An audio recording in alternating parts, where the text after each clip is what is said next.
Story 1. Your company doesn't care about you. If you die, your job will be posted within the week to replace you. You might receive a bouquet of flowers on the break room table, but once those die, so will your presence at the job. Your family does care about you. If you die, your family will never be the same. Holidays will be tinged with sadness. Regular days will have a thin veil of grief over them for those closest to you. Stories about that time you ate butter straight off the table will be told while sad laughter rings out before someone inevitably mutters, "I wish he was still here." Choose your family, not your job. Story 2. Life is unfair. Bad things will happen. It's guaranteed. But that doesn't mean we shouldn't try to do good deeds. We shouldn't do it for a reward, but because it's simply a nice thing to do. Story 3. It is possible to commit no mistakes and still lose. That is not a weakness. That is life. Jean-Luc Picard. Of all the sources of wisdom, a freaking science fiction show tops them all. Story 4. Once you reach adulthood, being unpleasant is going to close a lot of doors for you. At school, at work, with friends, and with family, some of those doors don't open again. Adults don't go out of their way to help unpleasant people. Don't be unpleasant. Be pleasant instead. Story 5. If you keep making excuses as to why you are not meeting some goal, maybe you just do not actually want to achieve said goal. And if you just accept this, then you can spend your time focusing on a goal you actually want to achieve. Story 6. Doing nothing is often worse than doing something wrong. Go make mistakes. Live your life and collect memories and wisdom. If you are in the box, be there because you chose to, not because someone told you to be there. Story 7. It doesn't matter if they're best friends, family, or a significant other. If they're mentally, physically, emotionally, financially, spiritually, or sexually abusing you, just leave. You don't have an obligation to them just because they helped you. You owe them nothing just because they gave you their time. You shouldn't put up with people by using excuses like, "It's complicated," or "It's not that bad." I can understand that things are nuanced and it can be messy, but outright abuse shouldn't be tolerated. Leave. Go spend your happiness on others who will use it wisely and love it just as much as they love you. Story 8. Whenever someone gives you their opinion on anything, listen to the opinion and stop and look at who told it to you, because you never want to adopt the thinking of somebody you do not want to be. Their thinking made them. Story 9. Most people don't care that you have kids. You can't dictate what people do, say, how they act, or how they decorate their house because you have kids. Nor should you expect people to babysit for free or give your kids free things. Story 10. Learn how to apologize properly. There are 3 components, and act on the things you say in that apology. Everyone makes mistakes. Not everyone repairs the damage and grows from it. But it all starts with the apology. Own what you did. Speak it clearly and plainly. Acknowledge the damage you caused and the impact on the other person or people. Articulate the changes you plan to make to prevent or reduce the risk of such a transgression from happening again. This is the part that you must follow through with. Story 11. All that stuff you talk about with your coworker, like who has a large rear end and who you think is a jerk, and who you think leaves a mess on the toilet seat, it will get back to them what you said. Every time. Story 12. Don't take medical advice from TikTok or Instagram Reels, especially about diagnosing yourself with autism or attention deficit/hyperactivity disorder. I've seen too many posts that describe something that everyone does but then claim it's an autism or ADHD thing. For example, just because you rinse off your dishes before putting them in the dishwasher doesn't mean you have autism. Just because you tend to drop off your stuff by the front door instead of in the closet doesn't mean you have ADHD. Story 13. No one likes your brutal honesty. You're being inconsiderate. Blunt and brutal are different. To be blunt and get to the point is good. But to be brutal and give your opinions unasked and harshly is hurtful. Story 14. People do not care nearly as much as you think they do about what you are doing with your life. Everyone is focused on themselves and getting through life. They are not paying that much attention to you. Story 15. You constantly talking about your depression shows me it's your crutch, excuse, and way to get sympathy and attention. It's become your dear friend because it's what is keeping you from facing the truth head-on. You are hiding behind your depression. You don't actually want to change because your crutch and excuse will be gone. Story 16. Stop complaining on Reddit. The people you are trying to get your message across to are not on Reddit. Stop making this site a place to complain and make it fun instead. Story 17. Life isn't fair. The sooner you realize that, the better the trajectory of your life will be because you'll know exactly what to expect. I've posted this answer in another subreddit, but it's so freaking true. Story 18. Make certain you have an advance directive, and the person you elect as your proxy will respect it. Nothing is worse than seeing someone suffer against their wishes because their proxy won't let them go. In the same vein, you should make an advance directive at any age. You're never too young for death or catastrophic disability, sadly. By disability, I'm specifically thinking of a stroke and the effects of one. You can have them at any time. Story 19:1. Life is what happens when you are too busy planning. Nobody is paying as much attention to you as you are to yourself. That being said, there is no need to feel so insecure over the little things. It gets better. Sure, when it rains, it pours. But there is only one way to go after hitting rock bottom. Your job or company does not care about you. Story 20. Regardless of what they say, human resources is not there to protect employees. They are there to protect the company. Oh, and the anonymous survey isn't anonymous. Story 21. God doesn't exist. We're just little bugs running around on this rock. When we die, that's the end of it for us. There are many other species in the universe who are exceedingly more intelligent, and they visit us all the time just like we enjoy going to zoos. Story 22. Politics, and certainly geopolitics, are extremely complicated. Nobody can ever be right, and certainly not 100% right. I think it's very important to keep an open mind each time a problem presents itself instead of immediately siding with whichever political party you belong to. The amount of spin on every story is so crazy it's hard to get the data or facts sometimes. It's annoying. Story 23. Time goes by faster and faster as you age. What this means is that even at age 30, you are already at the midpoint of life, because the years of 30 to 80 will fly by as fast as the years of 0 to 29. Story 24. Enabling bad behavior is literally hateful sabotage, the exact opposite of love. I didn't want to upset them. I didn't want to start an argument. I thought lying to make them feel better about what they did was an okay thing for me to do. Look how happy my lie made them.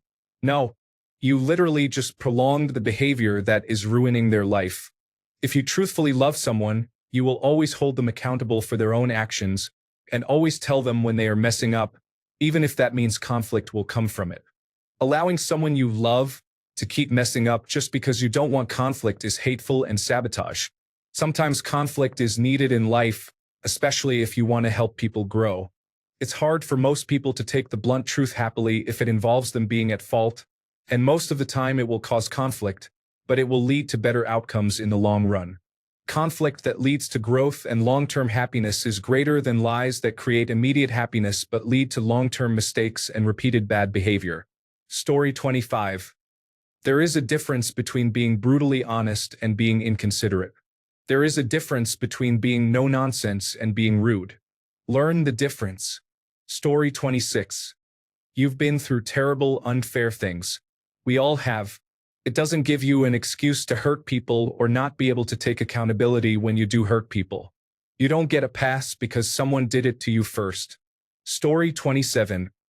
Brutal honesty is completely unnecessary. You can be completely honest with someone without being rude about it. You can even be kind but firm. Whatever you need to tell them will probably be accepted better. Brutal honesty only seems to benefit the person being brutal. Story 28. Don't take anything personally. Nothing others do is because of you. What others say and do is a projection of their own reality. When you are immune to the opinions and actions of others, you won't be the victim of needless suffering. Story 29. You are going to be wrong about most things in your life. You will be repeatedly wrong about minor and huge things. Accept it, it's fine. Laugh at it, laugh at yourself, then find out what's actually right, then move on. Story 30. Don't help someone if they don't want to help themselves. Don't stay in a relationship if her friend is controlling what she can do with you or what she can't do with you. Love yourself. Keep people who want the best for you. Keep unpleasant people away from you. Story 31. Most people are not thinking about you as much as you think they are. They are too busy overthinking their own lives. So wear the weird outfit, post the cringe, and go for the thing. Story 32. Be okay with being average. Very few people excel at who they are or what they do, and often that comes with having a lot of support. Be okay with being average.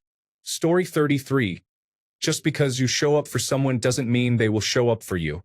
Learn to put effort into those that do and stop chasing the ones that don't. Story 34. The obsession to pathologize oneself and others based on a singular perspective has gotten out of control. Some behaviors and patterns overlap too, for example, depression, anxiety, and attention deficit hyperactivity disorder. Additionally, just because someone disagrees with you, it doesn't mean they're gaslighting you or that they're a narcissist. Story 35.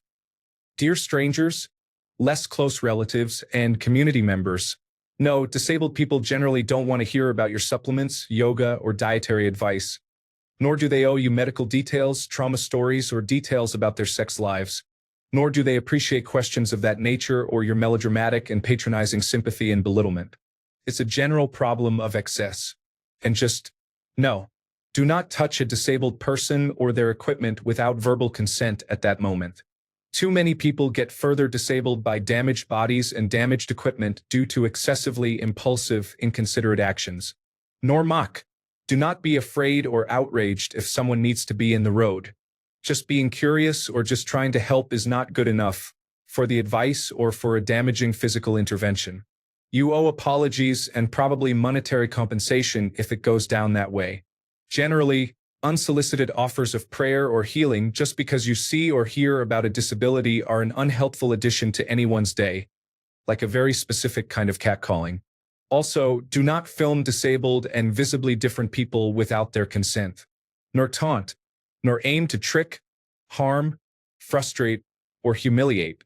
That's seriously unacceptable behavior. Also, teach your children not to be this kind of person. You owe apologies and possibly monetary compensation if it goes down that way. Also, Grice's maxim of quantity, common sense, and empathy suggests that repeating "we're all different" or "it'd be boring if we were all the same" or "we accept you just as you are" too often will sound hollow and take on the opposite meaning. Don't protest too much. It still counts the same if it's from several people. The same goes for "that was a joke" or "what?" and several other euphemistic-sounding terms for otherness. You need more reassuring words and genuine goodwill, not defensiveness, to repair these sorts of awkward moments. But not in the sense of, "I never meant anything like that." Don't be so silly. Don't worry. Keep calm. "I didn't mean anything by it. I was only joking. You're just trying to get upset," etc. Or pressure that sounds more comforting but is still about soothing your own discomfort and still telling the disabled person how to feel. Conflicting needs are a thing, but it shouldn't be a battle of wills or a showdown. Story 36. Free speech does not protect you from the criticisms of your peers, and your right to an opinion does not make that opinion right or equal to the opinions of those who know more than you on the subject at hand. Story 37. Some people will work forever for nothing, while others will dream away the day in harmony. Decide what you are going to do today and see which side you are closer to at the end of it. Maybe you have got to work harder. Maybe you need to sell all of your personal belongings and start hanging out with your unemployed friends. Time is not well spent anywhere until you decide what its value is. Story 38. Nobody has the same thoughts in their head that you do. Quit assuming what you feel about yourself or anyone or anything else is the same as what everyone else does. Story 39. If you continue to not care, then I'll cut you out of my life. It might not happen the first time or even the second, but it will eventually because you don't deserve me anymore. Story 40. You may feel foolish at the time, but there's no shame in asking for help when you clearly need it or don't know something. For example, as someone who doesn't know much about home improvement work or auto repair, I had to ask my friends how to change a tire and jumpstart a battery for future incidents. All of them looked at me, Shocked that I never learned this basic car knowledge, but I was eventually taught anyway. The initial discomfort of not knowing something will always hurt, but in the end, you will gain experience and knowledge because of it. Story 41. People can be disappointing. You could be with someone or friends with someone for years, and they turn on you in a second. It is life, and it will happen over and over again. Accept it. Story 42. Never judge someone's actions by your life if they had a totally different one. For example, older people should stop judging today's young adults by what we did 50 years ago and let them be upset about how much everything costs and how low wages are. Likewise, young adults shouldn't assume older people are unintelligent, have age-related dementia, or are lying when they say something the younger adults don't believe is real. And let us say that our lives were hard, too. Everyone has lived their own life. Respect that if it's at all possible. All generations need to stop the hate-mongering and the attitude of, I'm suffering or suffered more than you did or do.